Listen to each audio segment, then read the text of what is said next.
Hello there. This is so exciting. Testing, testing. Am I on? I think I am. So, hello, I'm Elizabeth Milovidov, and I am filming this from Paris, France, all by myself. And I just so wish that I could be with you there actually at the Pear Fair, but maybe next year, right? At any rate, welcome and thank you for joining me. I'm going to get started with my slides right away. So let's see. Let's hope everything goes well. No mistakes. And look at that. My screen is up. How's that? I hope you can see. If not, somebody's going to have to tell me later, but I'm just going to go. So again, November 14th, Pear Fair, Fall Edition 2020. So what's my topic? Educating digital citizens by strengthening the partnership between teachers and caregivers. I think it's really cool and really exciting, and I will explain to you why I am like so excited about this topic. You're probably sitting there thinking, okay, wait, she's in Paris, France, and she's just, woo, digital citizenship, but that's okay. As you can see, you can find my Twitter handle and Instagram, and even if you want to, you can reach out and hang out with me on LinkedIn. I would be really happy to chat with you and take this conversation further if you'd like. Okay, so let's get going. About me. Well, let's see. I work at the Council of Europe and I'm a consultant for them. I'm also a European advisor for Enfance, which is the French Online Child Protection Association here in Paris, France. And I'm a law professor and a speaker and author. So I'm actually from San Diego, in case you were wondering why I don't have that really kind of cool Parisian accent. It's San Diego, where I went to UCLA and then UC Davis for law school and a master's in political science.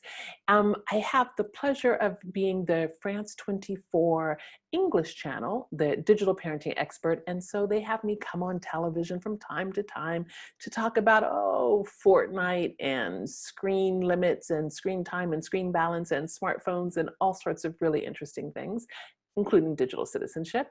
I founded digitalparentingcoach.com, which is my website where I support parents and caregivers in the digital age. And I think lastly, I'm an advisor. I get to be on the Twitter Trust and Safety Council, as well as being a board member for the Diana Award.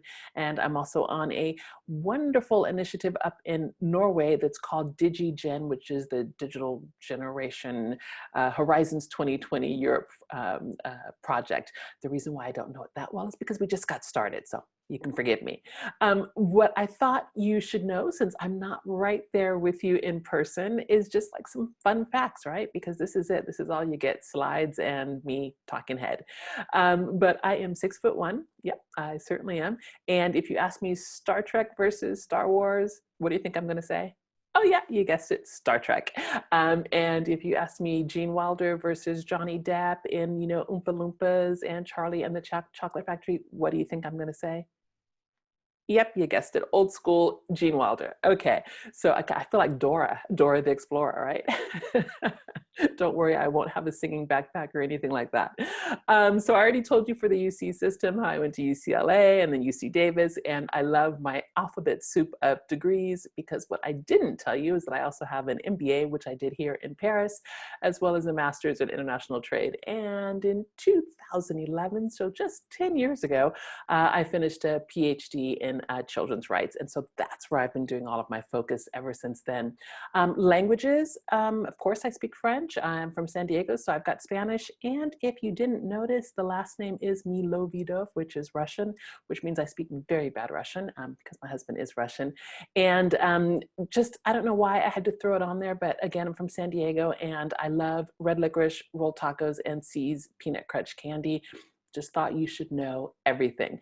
And if you're looking at the picture, that's right. That's me and Michelle Obama. And no, I'm not going to say she's my best friend, although I would love to say that. I was able to meet her at her book signing. So that's it. I just had to throw that out. If you've ever been with me on any of my other internet safety or digital parenting talks, I usually show that picture too. I can't help myself. So anyway, let's get going now that you know who I am. And I have basically shown my authority in this subject matter. So what I do is I talk about internet safety, digital parenting, digital citizenship Any place that someone will give me a microphone, I will be there. So you can see in the top left corner for the Family Online Safety Institute, where I've had the pleasure of blogging for them, as well as working and being a speaker at conferences. There's a conference coming up on November 18th, if I'm not mistaken. It's a little plug for them. If you'd like to catch that. Again, you can see on the bottom, there's the Council of Europe, where I have been a member of the expert working group on digital citizenship education, as well as doing a number of articles and brochures for parents and children's rights. And then the top right corner, again, microphone, love a microphone. That is me doing some work for Google, where I was moderating a panel on digital parenting. Again, as I said, I'm a consultant in Europe, and usually that's how people find me. Last but not least, you see Internet Matters, which is a organization in the United Kingdom with Virgin and BBC, and Google and others. And so I also have the very fortunate chance of being able to write for them and to support them on issues. So again, just, a little mic drop there, letting you know that I do know what I'm talking about when we say internet safety and digital citizenship. Okay, so here's the big key takeaway. So in case your internet goes down, or your child pulls you away, or your significant other needs you, or you just have to get out of the office, home office, what have you, here are the big parts of what I'm going to talk about today. Educating digital citizens. This is so important, obviously, because we are trying to bring this online world to our children of today, right? Perhaps before we would teach them, you could hand them something, and if they took it from you, you would say, "What do you say?" And you would wait for them to say, "Thank you." You would give them a little prompt. Well, unfortunately, what we're seeing in the online world is that our children are not always getting those prompts or getting that guidance in how to behave online. They're not really seeing how to behave, how to become a digital citizen, which is where we can step in, where we can educate our children. I promise you we can do it. I know it seems like it's a lost cause, but it's not. We really can. So digital citizenship is very important. I'll lay out a few more reasons in just a moment. But I think it's essential that we strengthen the partnership, and we strengthen the partnership between the administrators that are in the room or not, and the educators that are in the room or not. And again, for the caregivers and parents, wherever you may be listening to this video, I think that that little triangle of support that you can give with a child right in the middle is just brilliant. And we really, really need you. They need you. So let's get started. What is digital citizenship? Quite frankly, it is just the responsible and safe use of technology. When I say technology, I mean everything from internet, social media, online games, smart watches, robots, drones. I think you might even see some drones behind me on my shelf there. Whatever is connected and that is with internet and technology, all of this is in that bubble, including Google Home, Alexa, right? Saying, "Hey, Google, play this music." All of this has to be included in responsible and safe use of technology. And we want our children and our young people to be able to enjoy those benefits.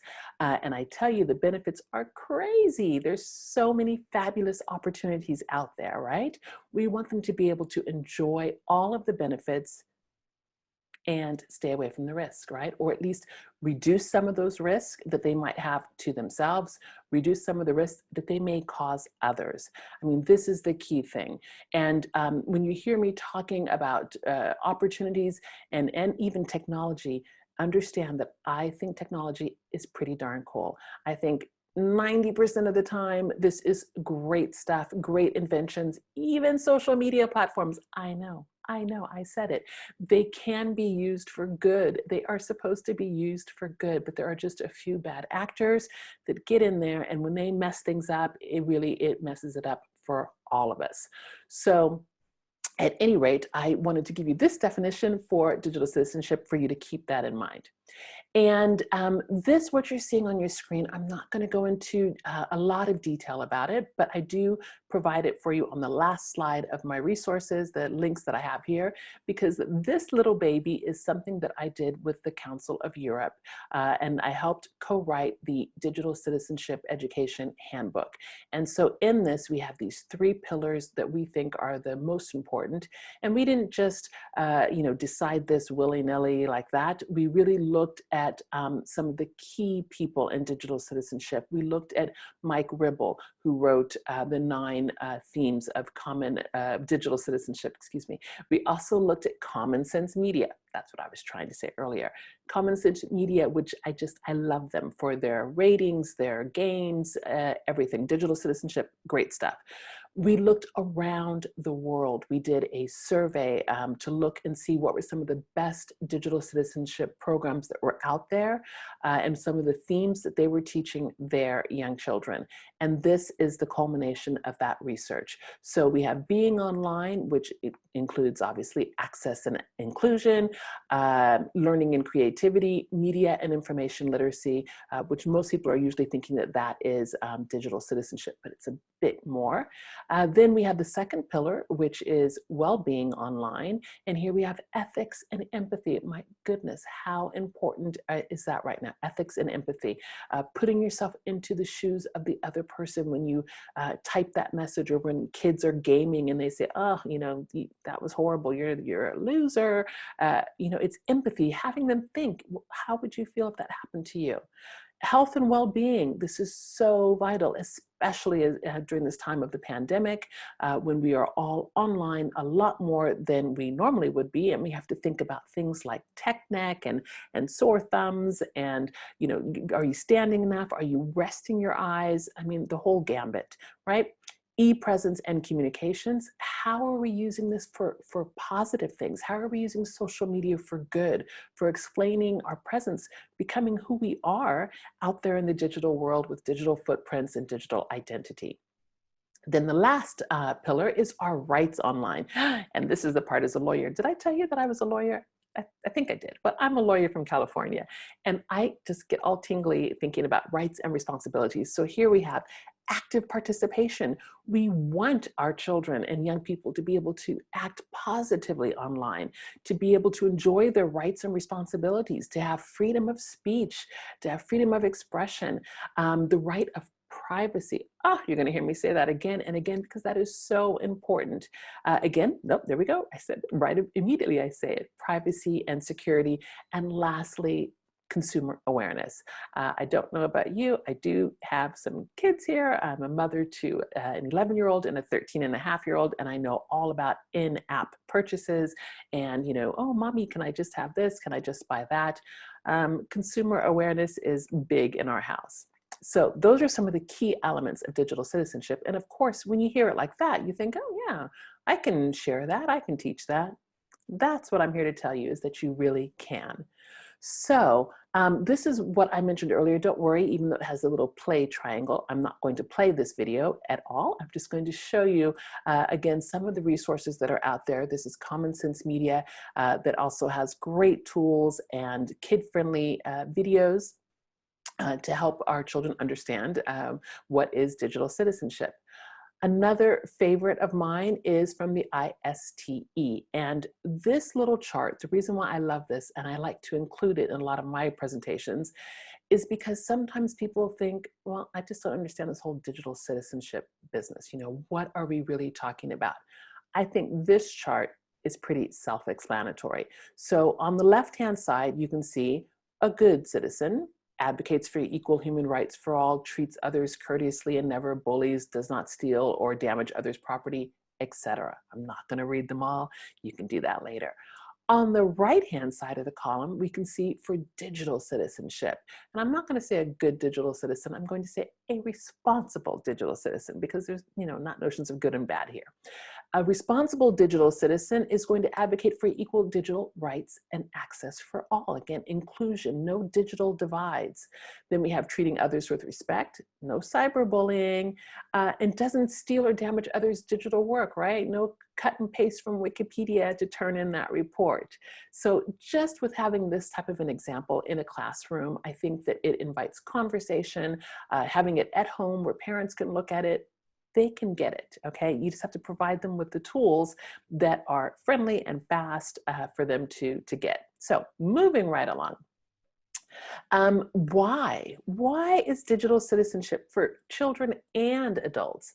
Why is it becoming more important every day? Well, quite frankly, it's because there are more of us online. The online space is just becoming busier and busier.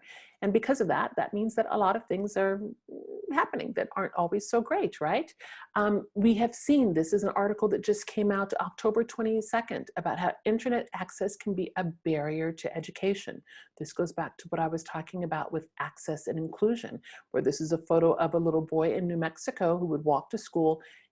His school was very close by, but still he would walk to school and hang out at the school because he could have access to internet from there, and because he didn't have any from his home, obviously. These are things that we need to consider when we hand out homework assignments, when we say everyone has an iPad or what have you. Not everyone does, and we need to take that into consideration and remedy that problem. Viral online challenges. I think it's really, really important that we talk about viral online challenges. When we talk about what you see in this image here, this was the skull breaker challenge that was happening on TikTok, where you would have two students, one on each side, and they would, they would know, but the person in the middle would not know that the prank was going to happen. And as they would all jump up, they would kick out the feet of the middle student. And this caused, as you can imagine, some serious, serious damage and head injuries. But the thing is that these viral online challenges, this is not just the domain of TikTok. It happens on YouTube. It happens on Snapchat. It happens everywhere. And this is why we need some critical thinking. We need our children to really sit there and stop and ask the question, is this a good idea? Is this something that as a Boy Scout, Girl Scout, a Scout, that I would want to have on my record? Is this something that I want future babysitting employers to see? What have you? It's, again, critical thinking. Adaptability to remote learning, right? This is huge because everything has changed going online. And this is part of digital citizenship, of our children being able to adapt, to grow with this, to these new ideas. And believe it or not, they are pretty resilient. They are doing a really good job under some exceptional circumstances. And, it's not going to last forever. It just seems like it, but it's not going to. And so I think that we have to continue to congratulate the students and the teachers and the administrators and the parents and the caregivers who are making this happen. Again, I think I'm always going to keep saying critical thinking because I just think it is so, so important. But fake news and misinformation, right? There's so many things happening online. Again, even with these viral challenges, or you just receive a message on your phone that says your bank account is in overdraft, or, if you don't click here, you're going to lose your CVS prescription. I don't know, but what I can tell you is that bad actors are getting more and more creative of trying to find little ways to hook you and to hook our children into doing something. If you're not thinking about it, if you're multitasking and you're just on your smartphone, click, click, click, of course you can fall prey to these types of fake news, misinformation, and scams and types of fraud. Online racism, trolling, and cyberbullying. I know it makes me so sad, and I hate to even have to show this image, but this is an image from a game. This is from a video game. This is from Roblox. And again, if you can see on the bottom of each of my slides, I have the source in case you want to go back and check out some of these articles. We are seeing more online racism. We're seeing more trolling. We're seeing more cyberbullying. I think I mentioned to you that I I work with at e-Enfance, which is the French Child Online Protection Association. We're also part of a European network, so we're the helpline, meaning that if anyone, a child, a parent needs some psychological help or wants to do anything, have any sort of assistance about something online, they call this number. So I work for them, not full-time. You guys are thinking, oh my God, how many jobs does she have? No, just a few hours a month. I'm a European advisor for them. But one of the things that we've seen is out of the 27 member countries, over the past few years, and I would say 6, 7 years that I've been involved with them, cyberbullying has been one of the #1 reasons why children call into the helpline. #1. It's not stranger danger. It's not sexting. It's not the things that parents are so afraid about. Our children are afraid of each other. Our children are afraid of being bullied and being cyberbullied. This is why they call into the helplines. And please, I know this isn't a talk about cyberbullying, but let's not forget that it is so invasive. It is 24/7 as long as these children have their devices. They cannot escape it. This is not like schoolyard bullying, okay? At any rate, showing you this game, which I believe was Roblox, not Minecraft, although it's in every game, so I'm not singling out anything. In this game, you can see there is the Hitler, the Nazi flag. You know, there are people, avatars that are lying down dead. I mean, you can imagine the whole gambit is there, the KKK, etc. I'm not even going to talk about some of the sexual issues that you can see. They're also there. The whole idea is that this can be quite a rude awakening for our young people, and they need our guidance. They need to be supported in what to do if they see this, because they're going to see it. They need to know what to do, how to react. They need a strategy to get themselves out of there. Okay, I'm going to keep going because I don't want you to get depressed. Data protection and privacy. Yay, we're no longer depressed. We're in a different world. So this is the whole idea about digital identity, right? Digital reputation, keeping your personal information private. Again, in the United States, you have COPA, which is something absolutely fantastic. So that way we do not market to children under 13.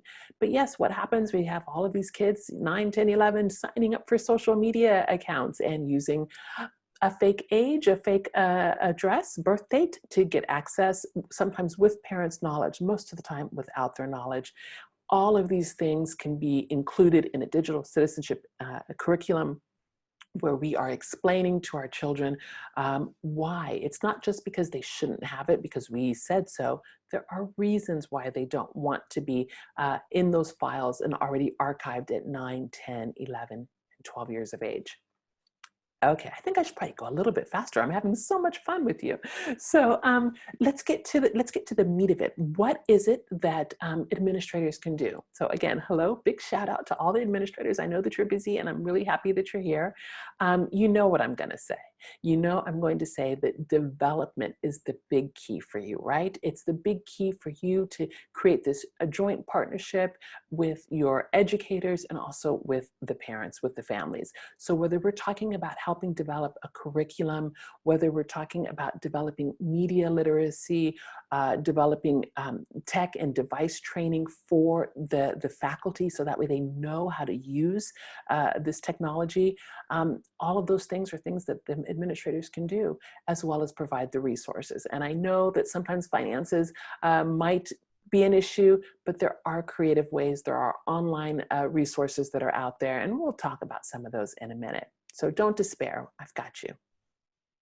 I just wanted to show this chart because I think it's really pretty, and I think it has something to do for administrators, where you are helping your educators, your teachers, your faculty, you know, in their professional development. And we are going to add digital citizenship and media literacy into this curriculum, because I think into this, professional development scheme, because it is important. I know that you do these same sort of things where you choose a focus, you provide interaction, modeling, ongoing support. I know that is how you handle these things, but please, let's just throw in a bit of digital in there.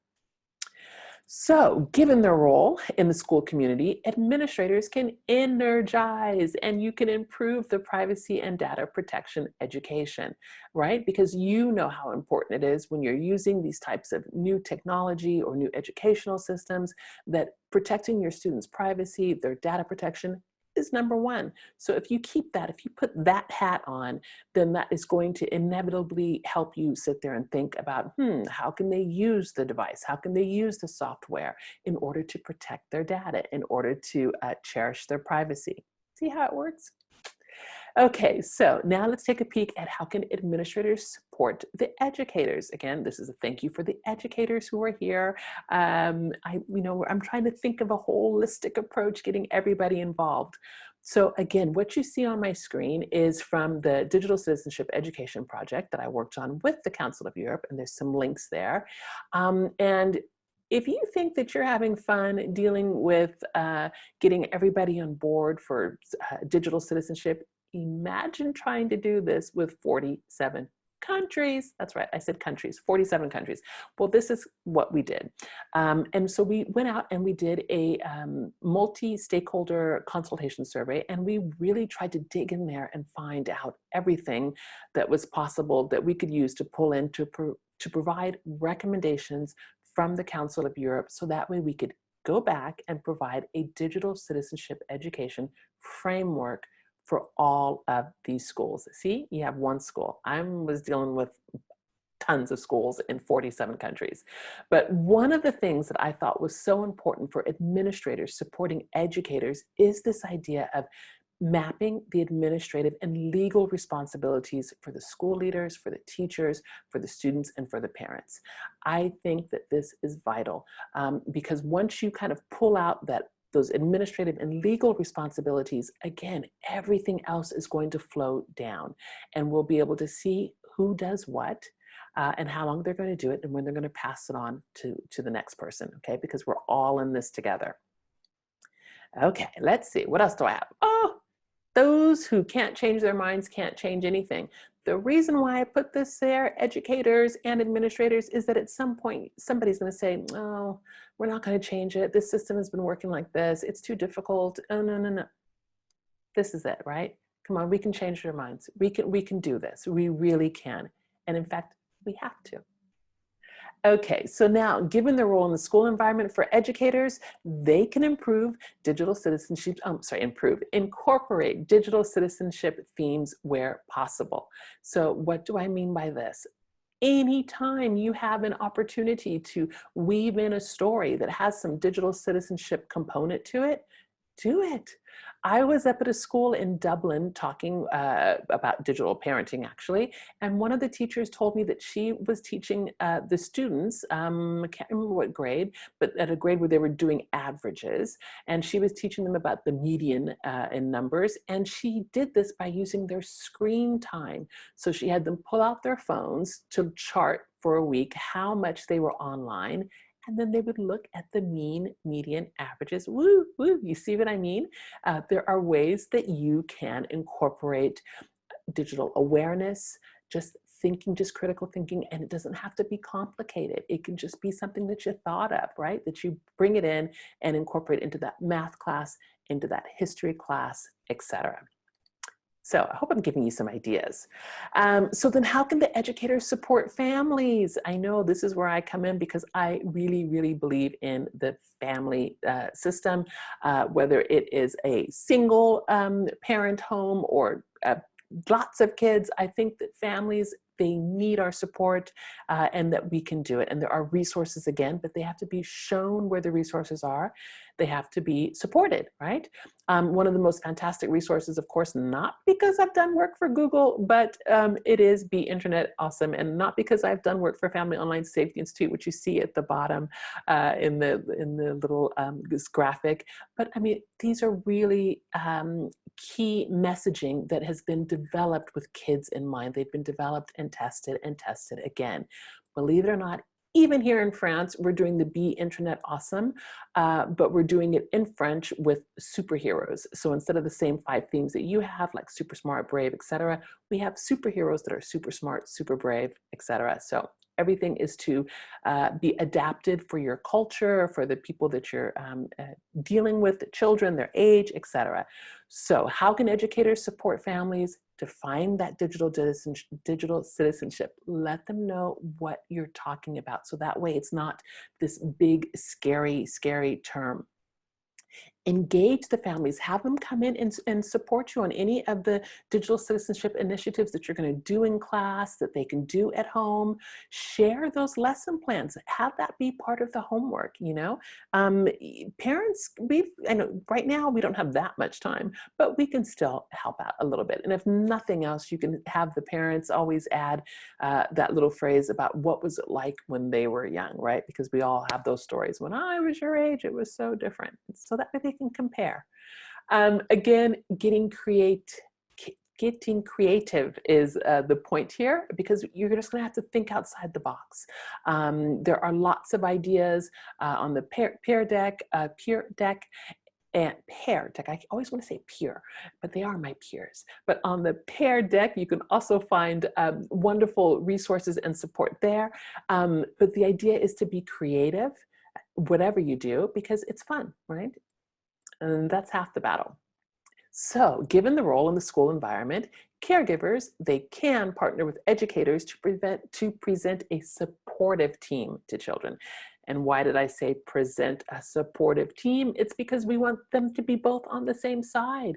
We want them to say, yes, I know that you have that homework assignment. Oh, yes, I know that you don't want to do it, but it's good and we're going to do it, right? So it's that sort of an environment that we're trying to create here. Okay, thank you so much for staying with me. We're almost there. So, given the role in the family, caregivers can set the example of critical thinking. You knew I was coming to you guys. You knew it. Parents, caregivers, you knew that I would not let you walk out of this video meeting without me calling you out, saying, come on, you can do it. You guys have to be that example for critical thinking. Be the role model for healthy, balanced use of technology. You guys can do this. I know you can.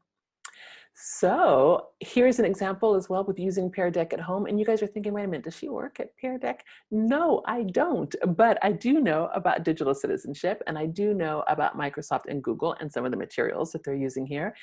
And I know about digital citizenship, which means as I dug in and dug around, I said, my gosh, they've done it all for you. So dig in there and play around.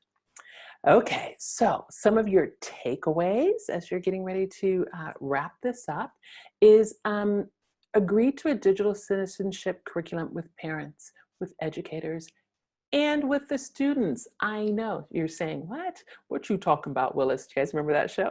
I made the mistake of showing that to my children a few days ago, and now that's all they say. So please forgive me for the 70s coming out. Or was it the 80s? Okay, well, I'm not going to date myself. The idea is that you're bringing the students in, you're bringing the children in, ask them, get their participation. This is what is so important in the digital age. When we talk about, for example, the UN Convention on the Rights of the Child that has 54 clauses, and it's talking about provision of the services to children, it's talking about protection, and it's talking about participation. This one is key right now, participation. We want our children to participate in decision-making and things that are going to involve them. Give them a voice. Now, obviously, this is within reason. We're not going to go asking 5-year-olds if they want to play Call of Duty or things like that. No, but I'm saying talk with them. Give them those choices. Do you want to do this or do you want to do that? So the second takeaway is ensure that the educators and the students, that they have resources.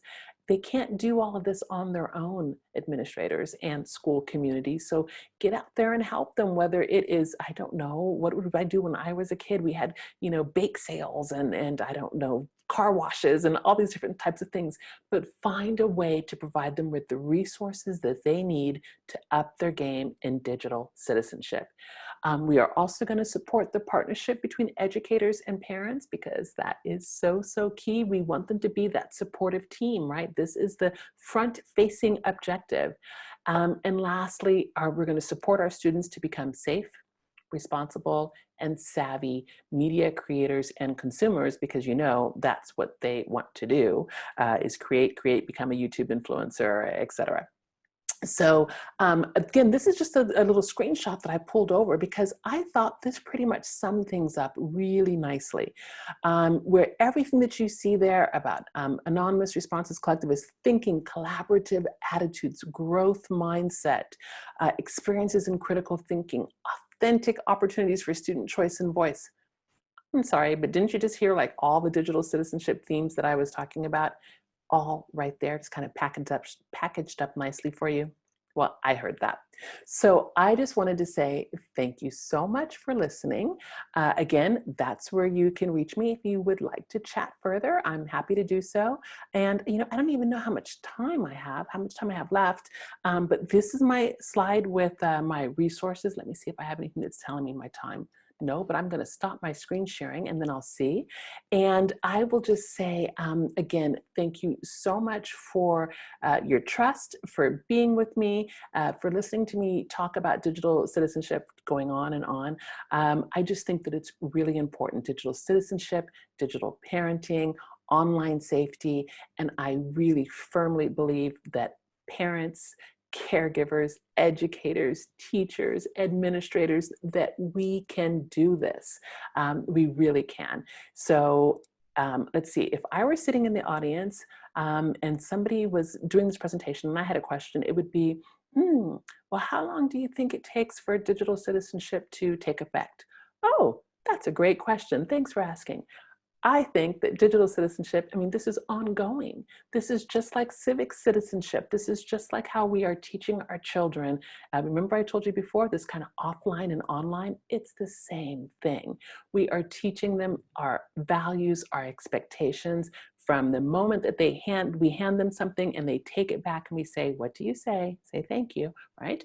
To how are we gonna write an email? How should you address that? What about sending those emojis? Do you think that's a good idea? Etc. It will continue. It will just go. Even if we're talking again about some of the home devices, smart speakers, do you say please and thank you to Google Home, to Alexa, to a robot?